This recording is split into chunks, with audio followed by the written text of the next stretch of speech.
Bismillahirrahmanirrahim. Assalamualaikum warahmatullahi wabarakatuh. Perkenalkan, nama saya Lia Aranza, NIM 2011211023, mata kuliah Filsafat Barat Modern. Di sini saya akan mempresentasikan makalah pemikiran filsafat Johann Gottlieb Fichte, diajukan untuk melengkapi tugas filsafat Barat Modern, dosen pengampu Daerah Hajah Siti Nurlaili MM.Hum. Langsung saja kita ke bab 1 pendahuluan. Latar belakang. Tokoh Johann Gottlieb Fichte dalam filsafat ada beberapa aliran. Salah satunya adalah aliran idealisme. Fichte adalah salah satu filsafat modern dari Jerman yang mendukung aliran idealisme tersebut. Idealisme merupakan salah satu aliran dalam sejarah filsafat barat modern yang berpandangan bahwa kenyataan akhir yang sungguh-sungguh nyata itu adalah pikiran atau idea, dan bukanlah benda di luar pikiran kita atau materi. Realitas itu sama luasnya dengan pikiran, maka yang real itu rasional dan yang rasional itu real. Benda-benda di luar pikiran seperti alam, masyarakat, alat-alat, dan seterusnya tidak memiliki status ontologisnya, yaitu tidak sungguh-sungguh.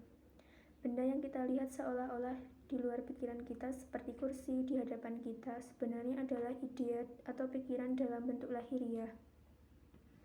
Menurut sebuah kamus filsafat, idealisme adalah aliran filsafat yang berpendapat bahwa objek pengetahuan yang sebenarnya adalah ide, bahwa ide-ide ada sebelum keberadaan sesuatu yang lain, bahwa ide-ide merupakan dasar dari keadaan sesuatu. Dalam tataran epistemologis, idealisme berpendapat bahwa dunia eksternal hanya dapat dipahami dengan merujuk ide-ide dan bahwa pandangan kita tentang alam eksternal selalu dimediasi oleh tindakan pikiran. Dalam kamus lain dijelaskan bahwa idealisme adalah sistem materialisme yang menekankan ruang, sensibilitas, fakta, dan hal yang bersifat mekanistik. Idealisme menekankan supraruang, non-sensibilitas, penilaian, dan ideologis. Bab 2 pembahasan. Pendiri idealisme. Johann Gottlieb Fichte lahir pada tanggal 19 Mei 1762 di Remenau. Ayahnya adalah seorang penyamak kulit di sebuah desa kecil dan ibunya adalah seorang penenun pita. Fichte mewarisi sifat ibunya, yaitu mempunyai sifat yang tidak sabar yang ditampilkan sepanjang hidupnya. Fichte mudah menerima dasar-dasar pendidikan dari ayahnya yang mampu menunjukkan kemampuan luar biasa. Hal itu membuat Fichte mendapatkan kesempatan untuk bersekolah dan mengenyam pendidikan yang lebih baik dari anak di sekitarnya. Pada tahun 1780, Fichte belajar teologi di Universitas Jena dan Leipzig. Freiherr von Militz atau seorang pemilik tanah negara terus mendukungnya. Tetapi ketika beliau meninggal pada tahun 1784, Fichte harus mengakhiri studinya tanpa menyelesaikan gelar itu. Karena tidak memiliki uang, Fichte berhenti dari studinya dan berusaha bekerja sebagai guru pada beberapa keluarga kaya. Selama tahun 1784 sampai 1788, ia bekerja sebagai seorang tutor di berbagai keluarga Saxon. Selanjutnya, Fichte bekerja sebagai tutor pribadi di Zurich selama 2 tahun, yang merupakan waktu kepuasan terbesar baginya. Di sini dia bertemu Johanna Rahen. Pada 1790, beliau bertunangan dengan Johanna Rahen yang kebetulan menjadi keponakan dari F.G. penyair terkenal Klopstock. Ketika menjadi seorang guru, Fichte bertemu dan berkenalan dengan filsafat Kant yang amat mempengaruhinya. Karena beliau menakjubkan, pindahlah beliau ke Königsbergen. Dalam waktu 4 minggu, beliau telah berhasil menulis bukunya, Versus einer Kritik aller Offenburg, atau Usaha Suatu Kritik Atas Segala Wahyu, tahun 1792. Buku ini bernafaskan Kant sehingga orang mengira bahwa Kantlah penulisnya. Ketika diketahui bahwa Kant melainkan Fichte lah penulisnya, mendadak namanya terkenal. Pada tahun 1794, Fichte diangkat sebagai filsuf di Universitas Jena, dan di sanalah dia mulai mengungkapkan ide-ide transendentalnya.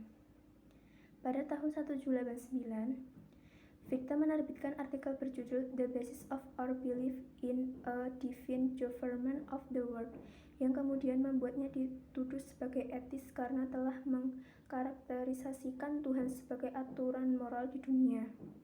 Pada tahun 1799, karena terlibat dalam perang Ateisme, beliau mengundurkan diri dari Universitas Jena dan pindah ke Berlin.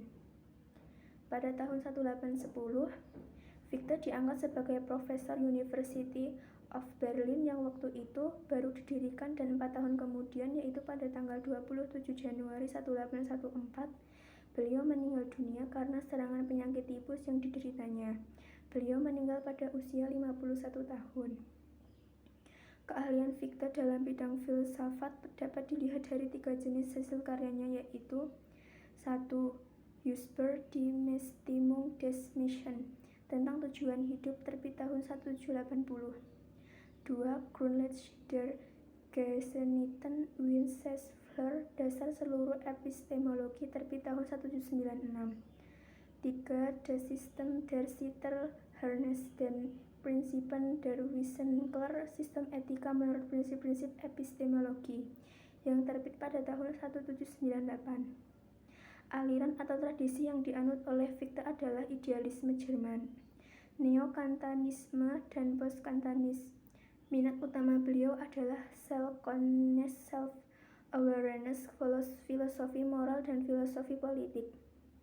Fichte juga berpengaruh besar terhadap tokoh filsafat sesudahnya seperti Hegel, Schelling, Novalis, Dieter Heinrich, Rudolf Steiner, dan Thomas Kerkel. Pemikiran dari Johann Gottlieb Fichte tahun 1762-1814 merupakan filosof yang mengembangkan beberapa pemikiran dari Immanuel Kant. Menurut Fichte, fakta dasar dari alam semesta adalah ego yang bebas atau roh yang bebas. Dengan demikian, dunia merupakan ciptaan roh yang bebas. Filsafatnya disebut Wissenschaft atau ajaran ilmu pengetahuan. Dengan melalui metode deduktif, Fichte mencoba menerangkan hubungan aku atau non-ego benda-benda. Dengan secara dialektif, berpikir dengan metode tese, antitese, sintese. Fichte mencoba menjelaskan adanya benda-benda. Secara sederhana, dialektika Fichte itu dapat diterangkan sebagai berikut. Manusia memandang objek benda-benda dengan inderanya.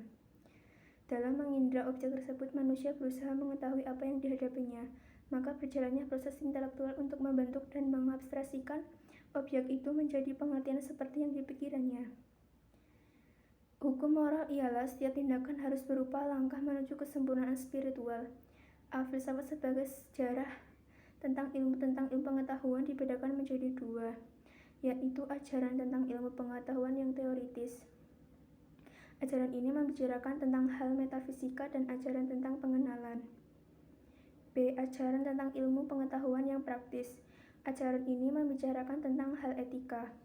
Di dalam ajaran tentang ilmu pengetahuan yang praktis, Fichte menentang Kant yang mengajarkan bahwa setiap orang harus mentaati kewajiban.